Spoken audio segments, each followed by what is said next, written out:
So my friend and I were going to Hershey Park over the summer a few years back. We were just going to spend the day there, and we had gone through the line to get like our passes or our tickets or whatever they're called checked.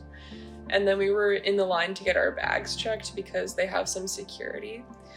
And I had about like a yay big cinch bag, and my friend had like a fanny pack looking like purse that was just holding like our wallets, our IDs, and I think like maybe a bottle of water.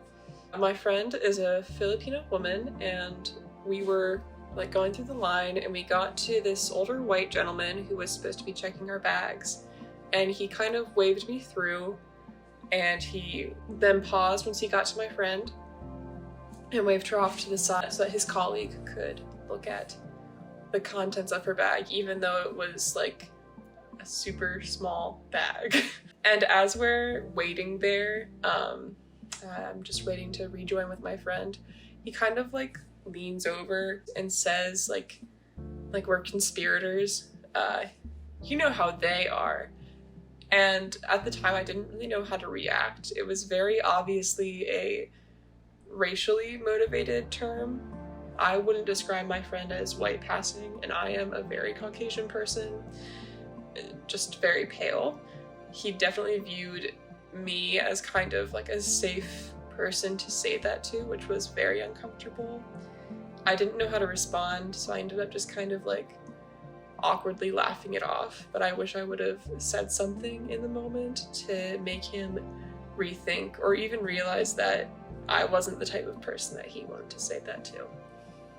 It made me feel very uncomfortable and scared for my friend, honestly, because of that kind of reality being brought very clearly to the surface at a time whenever it's supposed to be very just fun and relaxing, but very uncomfortable for me to realize that even though, you know, he thinks that we're on the same side, I don't want that to be how I'm perceived.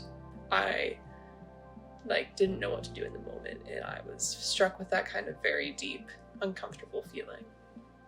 My advice for people who are in like a similar situation where I wouldn't say that what the person said was like super overt hate speech, but more of like a covert way of like racially coded and not like super obvious.